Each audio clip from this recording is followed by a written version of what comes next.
हमारा आज का विषय है मोह। मोह का अर्थ होता है एक ऐसा आकर्षण जिससे छूटा ना जा सके, ऐसा खिंचाव जिस पर हम काबू ना पा सकें। यही होता है ना मोह। विवश होकर हम खींचे चले जाते हैं। कुछ प्राप्त करने के लिए हम अपना सब कुछ दांव पर लगा देते हैं।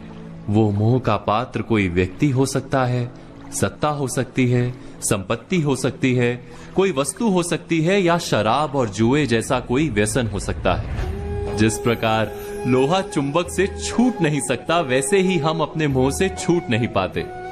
और हम मानते हैं कि मोह केवल हमारे प्रेम का गहरा रूप है। क्या ये सत्य नहीं? क्या हम मोह को प्रेम ही नहीं समझते? और फिर भी विचारकों ने, संतों ने मोह से छूटने का उपदेश दिया है। ऐसा क्यों है? मोह और प्रेम में भेद क्या है? हम विचार कर रहे थे मोह के विषय में। हमें तो सदा ही हमारे मन का मोह प्रेम लगता है, किंतु गहराई से विचार करेंगे तो हम तुरंत ही जान पाएंगे कि प्रेम और मोह के बीच एक बुनियादी भेद है। प्रेम होता है तब हम किसी के सुख की इच्छा करते हैं। जब मोह होता है तब हम किसी के सुख की कामना करते हैं। बस इतना सोचने पर प्रेम और मोह का भेद तुरंत ही समझ में आ जाता है। किसी व्यक्ति के प्रति जब हमारे मन में प्रेम होता है तब हम उसे सुख देने का प्रयास करते हैं। उसके प्रति मोह होता है तब हम उसके माध्यम से स्वयं सुख प्राप्त करने का प्रयत्न करते हैं।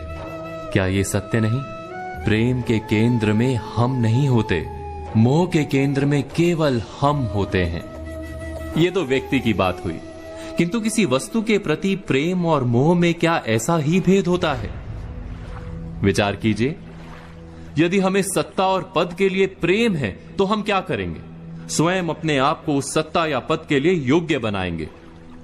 किंतु यदि मोह है तो हम उसे प्राप्त करने के लिए किसी भी प्रकार का अनुचित कार्य करने को तैयार हो जाएंगे। संपत्ति के लिए प्रेम है तो हम मेहनत करेंगे, यदि मोह है तो चोरी करेंगे। क्या ये सत्य नहीं? हम विचार कर रहे थे मोह के विषय में। जिस वस्तु या व्यक्ति के लिए हमें मोह होता है, हमारे सारे सुख का आधार हम उसे ही मान लेते हैं। जब वो प्राप्त नहीं होता तो हमारे मन में विक्षिप्तता प्रवेश करती है, जुनून पैदा हो जाता है। रात दिन हम उस व्यक्ति या वस्तु को प्राप्त करने के बारे में सोचते हैं। उसे प्राप्त करने के लिए उचित अनुचित का विचार नहीं करते। यही कारण है कि मोह से भरा व्यक्ति स्वयं को और समाज को हानि पहुंचाता है। तो क्या इस मोह से बचना इतना कठिन है? नहीं। मोह से छूटने का सरल सा उपाय है। मोह को प्रेम में परिवर्तित कर दें। अर्थात बस इतना जान लें कि हमारा सुख और दुख किसी व्यक्ति या वस्तु के कारण नहीं हो सकता। सुख और दुख ये तो हमारे अंतर का व्यापार है, हमारी आत्मा का स्वभाव है। जैसे ही हम किसी को अपने सुख का आधार मानना बंद करते हैं, क्या तुरंत ही हमारा पागलपन नहीं छूट जाता? एक छोटी सी बात से विचार समझा जा सकता है। बचपन में खेल के लिए पागलपन था, बड़े होने पर खेल के प्रति प्रेम अवश्य है, किंतु अब पागलपन नहीं। अर्थात मोह बांधने का प्रयास करता है, इसीलिए सदा ही दुख का कारण होता है। प्रेम मुक्ति देता है, इसीलिए सदा ही सुख का आधार बनता है। इस पर विचार अवश्य कीजिएगा।